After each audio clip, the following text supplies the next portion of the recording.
You are listening to rudolfsteineraudio.com. If you are listening to the podcast of this, it is located at rudolfsteiner.podbean.com. Please consider becoming a patron. As well, there are two publishing houses, steinerbooks.org in America and rudolfsteinerpress.com in England, who are the sole publishers of Steiner into English and have given me permission to do these recordings. Please consider patronizing them as well. This is a reading of Collected Works, Volume 4 by Rudolf Steiner, the Michael Wilson translation of the Philosophy of Freedom. It is a revised one based on the 150th anniversary edition of Steiner's birth. This is Chapter 4, entitled The World as Percept. Through thinking, concepts and ideas arise. What a concept is cannot be expressed in words. Words can do no more than draw our attention to the fact that we have concepts. When someone sees a tree, his thinking reacts to his observation. An ideal element is added to the object, and he considers the object and the ideal counterpart as belonging together. When the object disappears from his field of observation, only the ideal counterpart of it remains. This latter is the concept of the object. The more our range of experience is widened, the greater becomes the sum of our concepts. But concepts certainly do not stand isolated from one another. They combine to form a systematically ordered whole. The concept, in quotes, organism, for instance, links up with those of orderly development and growth. Other concepts, which are based on single objects, merge together into a unity. All concepts I may form of lions merge into the collective concept lion. In this way, all the separate concepts combine to form a closed conceptual system in which each has its special place. Ideas do not differ qualitatively from concepts. They are but fuller, more saturated, more comprehensive concepts. I must attach special importance to the necessity of bearing in mind here that I make thinking my starting point and not concepts and ideas, which are first gained by means of thinking. For these latter already presuppose thinking. My remarks regarding the self-supporting and self-determined nature of thinking cannot therefore be simply transferred to concepts. Parenthesis, I make special mention of this, because it is here that I differ from Hegel, who regards the concept as something primary and original. Close parenthesis. Concepts cannot be gained through observation. This follows from the simple fact that the growing human being only slowly and gradually forms the concepts corresponding to the objects which surround him. Concepts are added to observation. A philosopher widely read at the present time, Herbert Spencer, describes the mental process which we carry out with respect to observation as follows, quote, if, when walking through the fields some day in September, you hear a rustle a few yards in advance, and on observing the ditch side where it occurs, see the herbage agitated, you will probably turn toward the spot to learn by what this sound and motion are produced. As you approach, there flutters into the ditch a partridge, on seeing which your curiosity is satisfied. You have what you call an explanation of the appearances. The explanation, mark, amounts to this, that whereas throughout life you have had countless experiences of disturbance among small stationary bodies, accompanying the movement of other bodies among them, and have generalized the relation between such disturbances and such movements, you consider this particular disturbance explained on finding it to present an instance of the like relation. Close quote. A closer analysis shows matters to stand very differently from the way described above.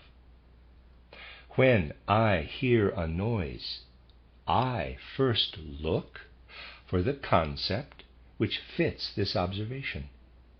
It is this concept which first leads me beyond the mere noise. If one thinks no further, one simply hears the noise and is content to leave it at that. But my reflecting makes it clear to me that I have to regard the noise as an effect. Therefore, not until I have connected the concept of effect with the perception of the noise do I feel the need to go beyond the solitary observation and look for the cause. The concept of effect calls up that of cause. And my next step is to look for the object which is being the cause, which I find in the shape of the partridge. But these concepts, cause and effects, I can never gain through mere observation, however many instances the observation may cover. Observation evokes thinking, and it is thinking that first shows me how to link one separate experience to another. If one demands of a, quote, strictly objective science, close quote, that it should take its content from observation alone, then one must at the same time demand that it should forego all thinking. For thinking, by its very nature, goes beyond what is observed.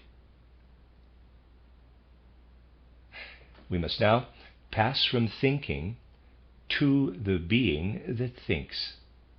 For it is through the thinker that thinking is combined with observation. Human consciousness is the stage upon which concept and observation meet and become linked to one another. In saying this, we have in fact characterized this human consciousness. It is the mediator between thinking and observation. In as far as we observe a thing, it appears to us as given. In as far as we think, we appear to ourselves as being active. We regard the thing as object and ourselves as thinking subject. Because we direct our thinking upon our observation, we have consciousness of objects. Because we direct it upon ourselves, we have consciousness of ourselves, or self-consciousness. Human consciousness must of necessity be at the same time self-consciousness, because it is a consciousness that thinks. For when thinking contemplates its own activity, it makes its own essential being, as subject, into a thing, as object. It must, however, not be overlooked that only with the help of thinking am I able to determine myself as subject and contrast myself with objects. Therefore, thinking must never be regarded as a merely subjective activity. Thinking lies beyond subject and object. It produces these two concepts, just as it produces all others. When therefore I, as thinking subject, refer a concept to an object, we must not regard this reference as something purely subjective. It is not the subject that makes the reference, but thinking. The subject does not think because it is a subject. Rather, it appears to itself as subject because it can think. the activity exercised by man as a thinking being is thus not merely subjective. Rather is it something neither subjective nor objective, which transcends both these concepts.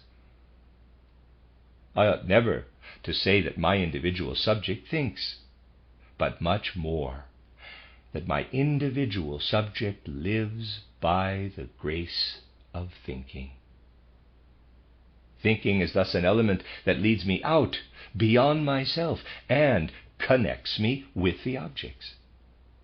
But at the same time, it separates me from them, inasmuch as it sets me as subject over against them. It is precisely this which constitutes the double nature of man.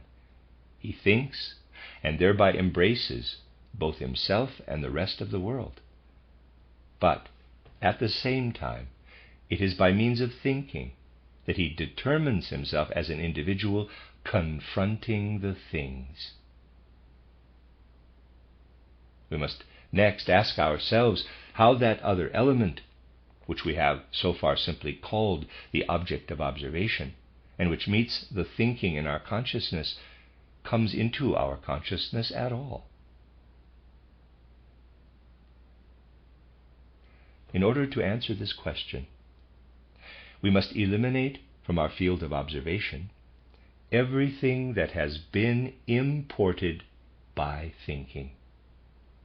For at any moment, the content of our consciousness will already be interwoven with concepts in the most varied ways. We must imagine that a being with fully developed human intelligence originates out of nothing and confronts the world. What would it be aware of before it sets its thinking in motion? Would be the pure content of observation. Let me read that again. What it would be aware of before it sets its thinking in motion would be the pure content of observation. The world would then appear to this being as nothing but a mere disconnected aggregate of objects of sensation, colors, sounds, sensations of pressure, of warmth, of taste and smell, also feelings of pleasure and pain. This aggregate is the content of pure unthinking observation. Over against it stands thinking, ready to begin its activity as soon as a point of attack presents itself. Experience shows at once that this does happen. Thinking is able to draw threads from one element of observation to another. It links definite concepts with these elements and thereby establishes a relationship between them. We have already seen how a noise which we hear becomes connected with another observation by our identifying the former as the effect of the latter. If now we recollect that the activity of thinking is on no account to be considered as merely subjective, then we shall also not be tempted to believe that the relationships thus established by thinking have merely subjective validity. Our next task is to discover by means of thoughtful reflection what relation the immediately given content of observation mentioned above has to the conscious subject. The ambiguity of current speech makes it necessary for me to come to an agreement with my readers concerning the use of a word which I shall have to employ in what follows. I shall apply the word percept to the immediate objects of sensation enumerated above, insofar as the conscious subject apprehends them through observation. It is then not the process of observation, but the object of observation, which I call the percept. I do not choose the term sensation, since this has a definite meaning in physiology which is narrower than that of my concept of percept. I can speak of a feeling in myself, emotion, as percept, but not as sensation in the physiological sense of the term. Even my feeling becomes known to me by becoming a percept for me. And the way in which we gain knowledge of our thinking, through observation, is such that thinking too, in its first appearance for our consciousness, may be called a percept. The naive person regards his percepts such as they appear to his immediate apprehension, as things having an existence wholly independent of him. When he sees a tree, he believes in the first instance that it stands in the form that he sees, with the colors of its various parts, and so on, there, on the spot toward which his gaze is directed. When the same person sees the sun in the morning appear as a disk on the horizon, and follows the course of this disk, he believes that all this actually exists and happens just as he observes it. To this belief he clings until he meets with further percepts which contradict his former ones. The child, who as yet has no experience of distance, grasps at the moon, and only corrects its picture of the reality based on first impressions when a second percept contradicts the first. Every extension of the circle of my percepts compels me to correct my picture of the world. We see this in everyday life, as well as in the spiritual development of mankind. The picture that the ancients made for themselves of the relation of the earth to the sun and other heavenly bodies had to be replaced by another when Copernicus found that it was not in accordance with some percepts, which in those early days were unknown. A man who had been born blind said, when operated on by Dr. Franz, that the picture of the size of objects, which he had formed by his sense of touch before his operation, was a very different one. He had to correct his tactual percepts by his visual percepts. How is it that we are compelled to make these continual corrections to our observations? A simple reflection gives the answer to this question. When I stand at one end of an avenue, the trees at the other end away from me seem smaller and nearer together than those where I stand. My percept picture changes when I change the place from which I am looking. Therefore, the form in which it presents itself to me is dependent on a condition which is due not to the object, but to me, the perceiver. It is all the same to the avenue wherever I stand, but the picture I have of it depends essentially on just this viewpoint.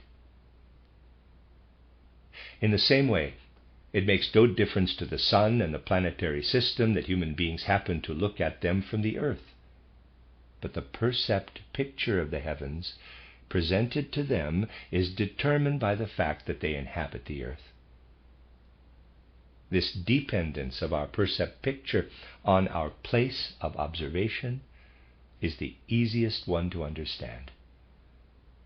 The matter becomes more difficult when we realize how our world of percepts is dependent on our bodily and spiritual organization.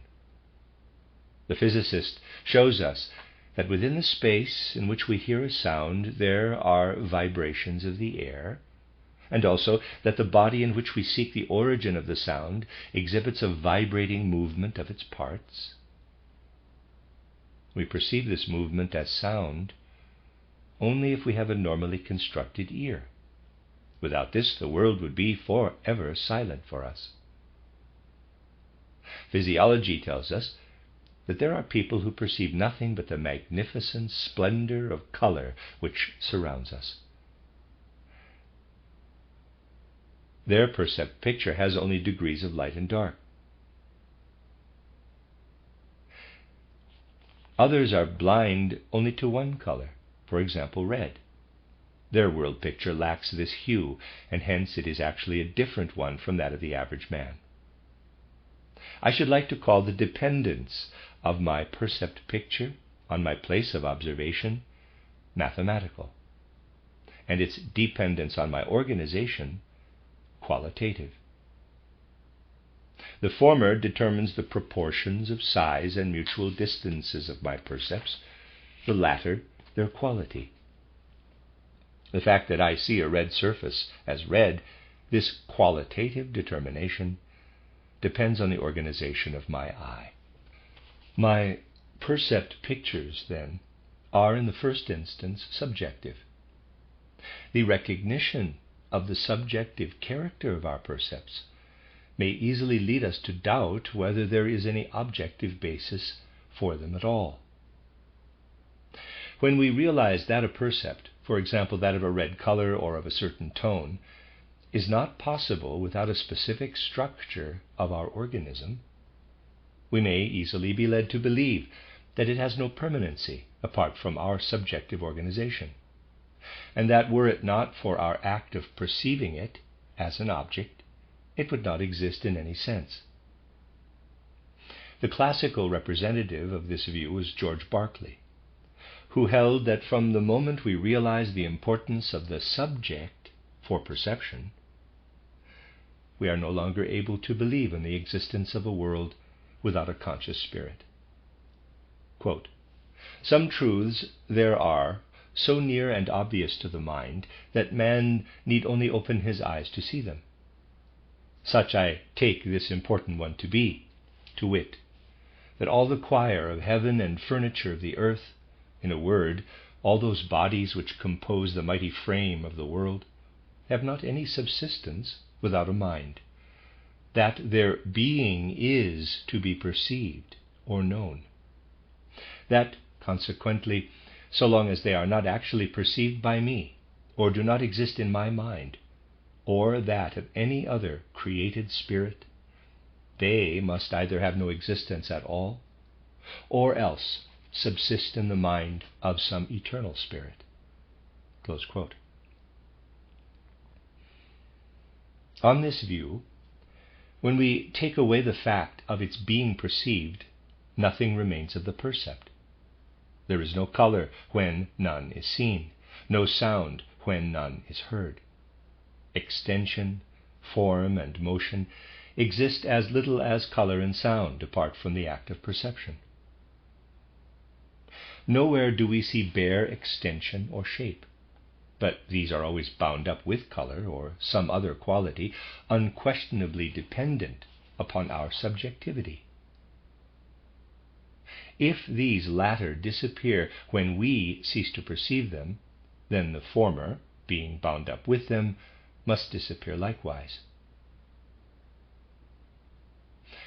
To the objection that there must be things that exist apart from consciousness, and to which the conscious percept pictures are similar, even though figure, color, sound, and so on have no existence except within the act of perceiving, the above view would answer that a color can be similar only to a color, a figure only to a figure.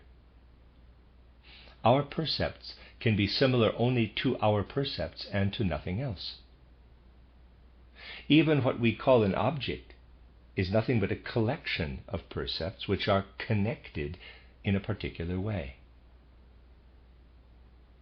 If I strip a table of its shape, extension, color, etc., in short of all that is merely my percept, then nothing remains over. This view, followed up logically, leads to the assertion that the objects of my perception exist only through me, and indeed only in as far as and as long as I perceive them. They disappear with my perceiving, and have no meaning apart from it.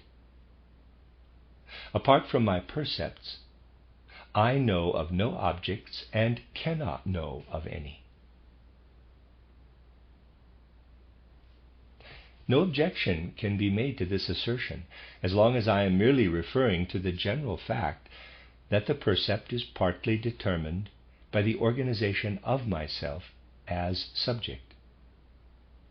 The matter would appear very differently the matter would appear very different if we were in a position to say just what part is played by our perceiving in the bringing forth of a percept. We should then know what happens to a percept while it is being perceived. And we should also be able to determine what character it must already possess before it comes to be perceived. This leads us to turn our attention from the object of perception to the subject of perception. I perceive not only other things, but also myself. The percept of myself contains, to begin with, the fact that I am the stable element in contrast to the continual coming and going of the percept pictures. The percept of my I, capital, can always come up in my consciousness while I am having other percepts. When I am absorbed in the perception of a given object, I am, for the time being, aware only of this object. To this, the percept of myself can be added. I am then conscious not only of the object, but also of my own personality, which confronts the object and observes it. I do not merely see a tree, but I also know that it is I who am seeing it. I know, moreover, that something happens in me while I am observing the tree. When the tree disappears from my field of vision, an after effect of this process remains in my consciousness, a picture of the tree. This picture has become associated with myself during my observation. Myself has become enriched. Its content has absorbed a new element. This element I call my mental picture of the tree. I should never have occasion to speak of mental pictures did I not experience them in the percept of my own self. Percepts would come and go. I should let them slip by. Only because I perceive myself and observe that with each percept the content of myself too is changed, am I compelled to connect the observation of the object with the changes in my own condition and to speak of my mental picture. I perceive the mental picture in myself in the same sense as I perceive color, sound, etc. in other objects. I am now also able to distinguish these other objects that confront me by calling them the outer world, whereas the content of my percept of myself I call my inner world. The failure to recognize the true relationship between mental picture and object has led to the greatest misunderstandings in modern philosophy. The perception of a change in me, the modification myself undergoes, has been thrust into the foreground, while the object that causes this modification is lost sight of altogether. It has been said that we perceive not objects, but only our mental pictures. I know, so it is said, nothing of the table in itself, which is the object of my observation, but only of the change that occurs within me while I am perceiving the table. This view should not be confused with the Berkeleyan theory mentioned above. Berkeley maintains the subjective nature of the content of my percepts, but he does not say that my knowledge is limited to my mental pictures. He limits my knowledge to my mental pictures because, in his opinion, there are no objects apart from mental picturing. What I take to be a table no longer exists, according to Berkeley, when I cease to look at it. This is why Berkeley holds that my percepts arise directly through the omnipotence of God. I see a table because God calls up this percept in me. For Berkeley, therefore, there are no real beings other than God and human spirits. What we call the world exists only in these spirits. What the naive man calls the outer world or corporeal nature is, for Berkeley, non-existent. This theory is confronted by the now predominant Kantian view, which limits our knowledge of the world to our mental pictures, not because it is convinced that things cannot exist beyond these mental pictures, but because it believes us to be so organized that we can experience only the changes of our own selves, but not the things in themselves that cause these changes. This view concludes from the fact that I know only my mental pictures, not that there is no reality independent of them, but only that the subject cannot directly assimilate such reality. The subject can merely, quote, through the medium of its subjective thoughts, imagine it, invent it, think it, cognize it, or perhaps even fail to cognize it. Close quote. This Kantian conception believes it gives expression to something absolutely certain, something which is immediately evident, requiring no proof. Quote, the first fundamental proposition which the philosopher must bring to clear consciousness is the recognition that our knowledge, to begin with, is limited to our mental pictures. Our mental pictures are the only things that we know directly, experience directly. And just because we have direct experience of them, even the most radical doubt cannot rob us of our knowledge of them. On the other hand, the knowledge which goes beyond my mental pictures, taking mental pictures here in the widest possible sense so as to include all psychical processes, is not proof against doubt. Hence, at the very beginning of all philosophizing, we must explicitly set down all knowledge which goes beyond mental pictures as being open to doubt.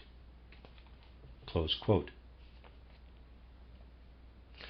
These are the opening sentences of Volkelt's book titled Immanuel Kant's Theory of Knowledge. What is here put forward as an immediate and self-evident truth is in reality the result of a thought operation which runs as follows. The naive man believes that things, just as we perceive them, exist also outside our consciousness.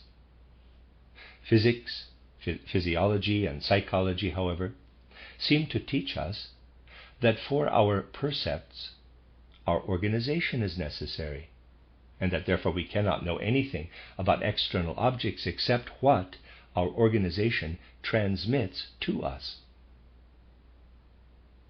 Our percepts are thus modifications of our organization, not things in themselves.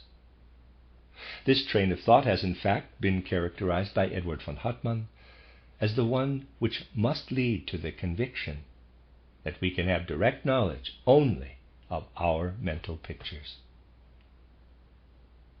Because outside our organism we find vibrations of physical bodies and of the air which are perceived by us as sound, it is concluded that what we call sound is nothing more than a subjective reaction of our organism to these motions in the external world. Similarly, it is concluded that color and warmth are merely modifications of our organism. And further, these two kinds of percepts are held to be produced in us through processes in the external world that are utterly different from what we experience as warmth or as color.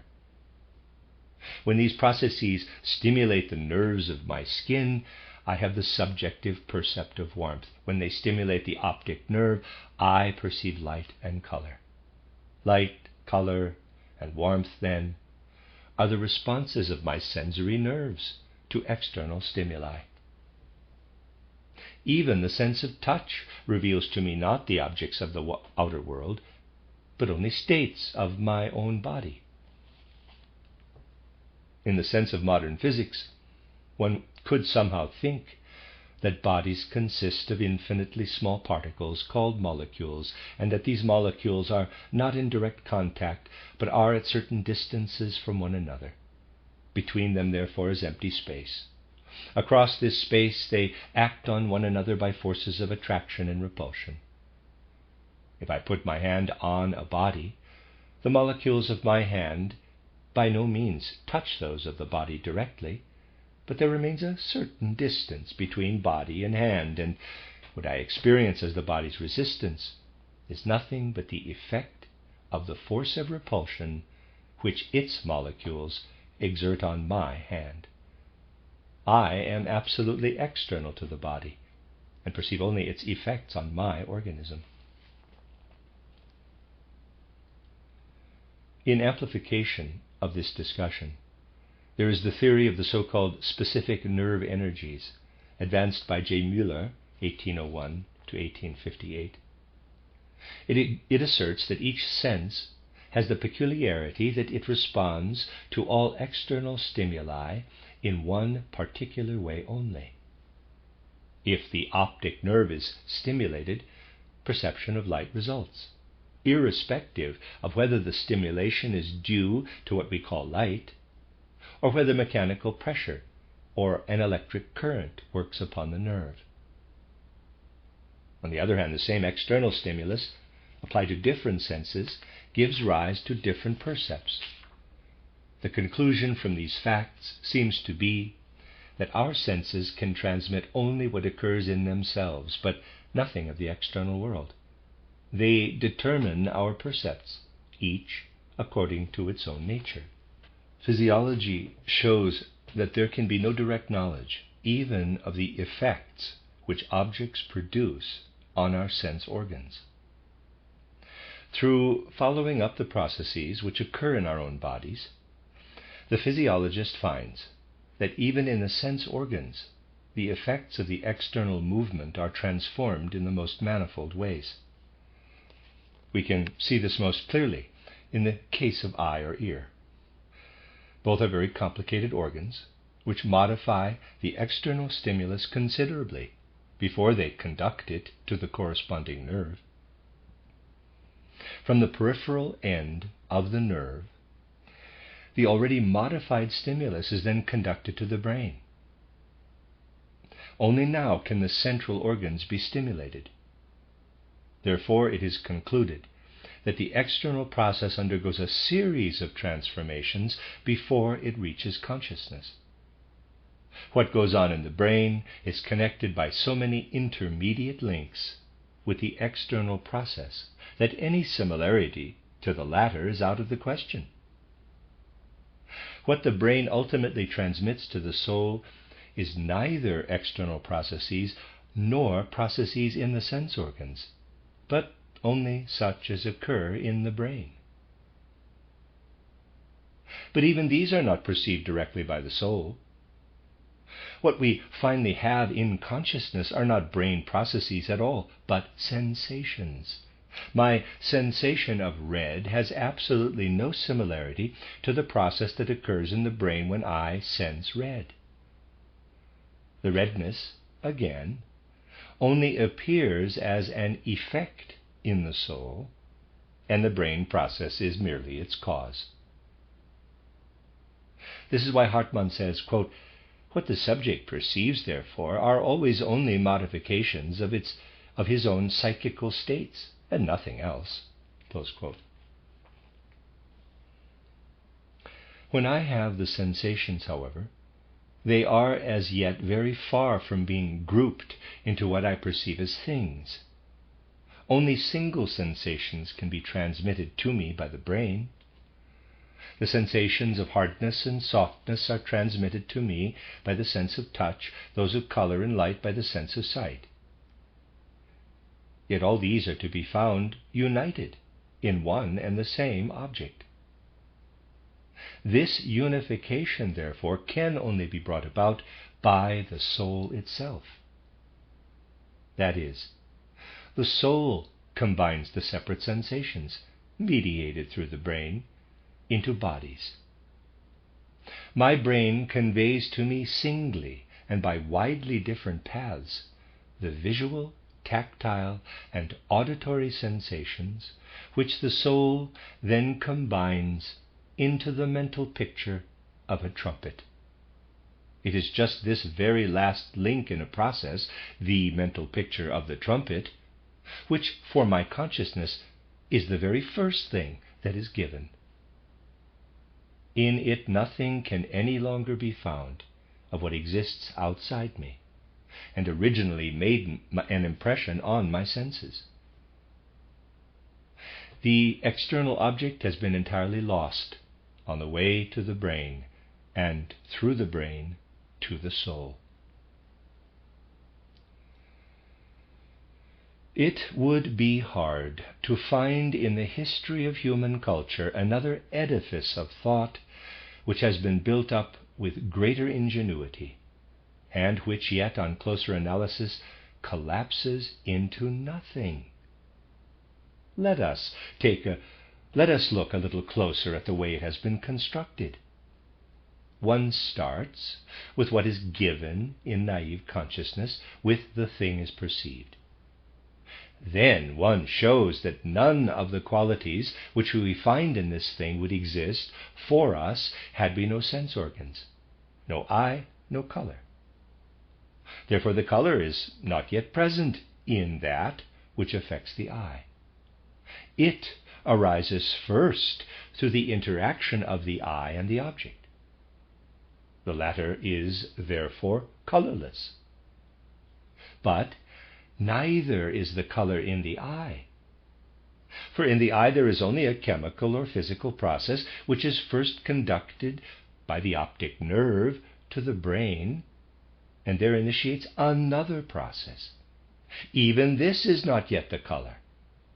That is only produced in the soul by means of the brain process.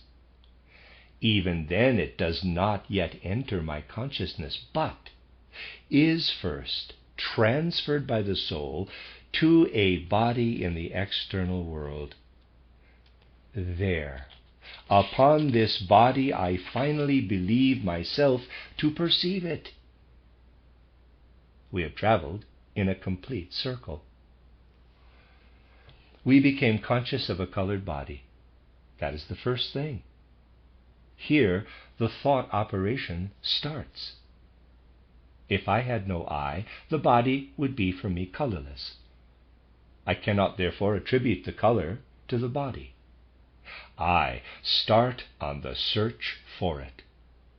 I look for it in the eye, in vain; in the nerve, in vain; in the brain, in vain once more; in the soul, here I find it indeed, but not attached to the body. I find the colored body again only on returning to my starting point. The circle is completed. I believe that I am cognizing as a product of my soul that which the naive man regards as existing outside him in space.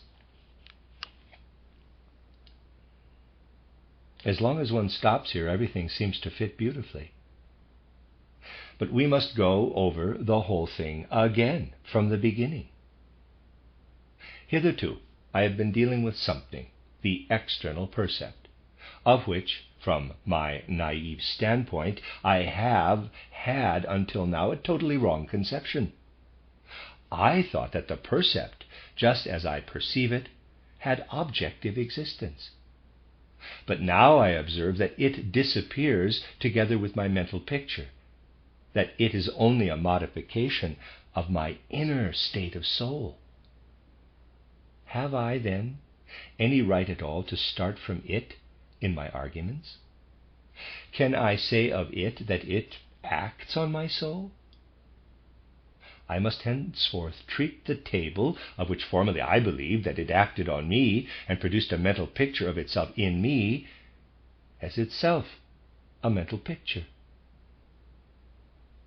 But from this it follows logically that my sense organs and the processes in them are also merely subjective. I have no right to speak of a real I, EYE, but only of my mental picture of the I. Exactly the same is true of the nerve paths and the brain process, and no less of the process in the soul itself, through which things are supposed to be built up out of the chaos of manifold sensations. If, assuming the truth of the first circle of argumentation, I run through the steps of my active cognition once more, the latter reveals itself as a tissue of mental pictures, which as such cannot act on one another. I cannot say that my mental picture of the object acts on my mental picture of the eye, and that from this interaction my mental picture of color results. Nor is it necessary that I should say this. For as soon as I see clearly that my sense organs and their activity, my nerve and soul processes, can also be known to me only through perception, the train of thought which I have outlined reveals itself in its full absurdity. It is quite true that I can have no percept without the corresponding sense organ. But just as little can I be aware of a sense organ without perception.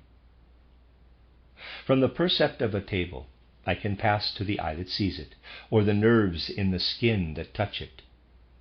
But what takes place in these, I can in turn learn only from perception. And then I soon notice that there is no trace of similarity between the process that takes place in the eye and the color that I perceive. I cannot eliminate my color percept by pointing to the process that takes place in the eye during this perception.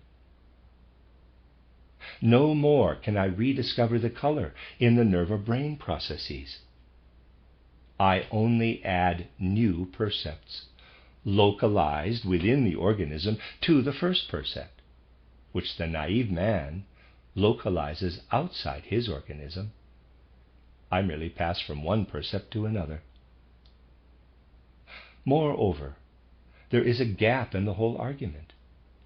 I can follow the processes in my organism up to those in my brain, even though my assumptions become more and more hypothetical as I approach the central processes of the brain. The path of external observation ceases with the process in my brain, more particularly with the process that I should observe if I could deal with the brain using the instruments and methods of physics and chemistry. The path of inner observation begins with the sensation and continues up to the building of things out of the material of sensation. At the point of transition from brain process to sensation, the path of observation is interrupted. The way of thinking here described, known as critical idealism, in contrast to the standpoint of naive consciousness known as naive realism, makes the mistake of characterizing the one percept as mental picture, while taking the other in the very same sense as does the naive realism, which it apparently refutes. It wants to prove that percepts have the character of mental pictures by naively accepting the percepts connected with one's own organism as objectively valid facts. And over and above this, it fails to see that it confuses two spheres of observation between which it can find no connection. Critical idealism can refute naive realism only by itself assuming in naive realistic fashion that one's own organism has objective existence.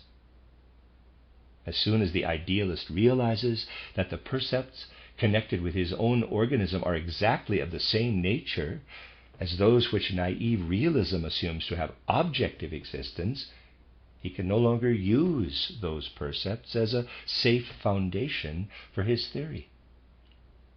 He would have to regard even his own subjective organization as a mere complex of mental pictures.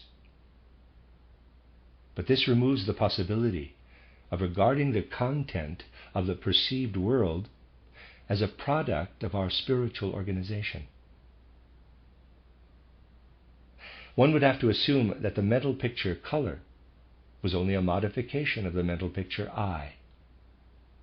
So-called critical idealism cannot be proved without borrowing from naive realism.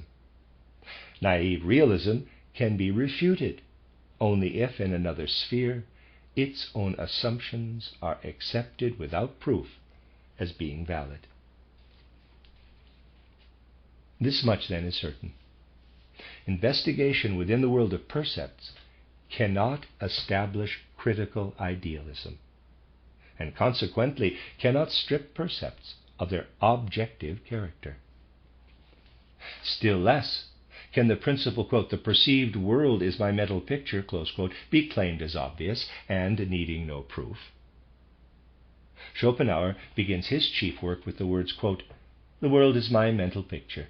This is a truth which holds good for everything that lives and cognizes, though man alone can bring it into reflective and abstract consciousness." If he really does this, he has attained to philosophical discretion. It then becomes clear and certain to him that he knows no sun and no earth, but only an eye that sees a sun, a hand that feels an earth, that the world which surrounds him is there only as mental picture, that is, only in relation to something else, to the one who pictures it, which is he himself. If any truth can be asserted a priori, it is this one, for it is the expression of that form of all possible and thinkable experience which is more universal than all others, than time, space, or causality, for all these presuppose it. Close quote.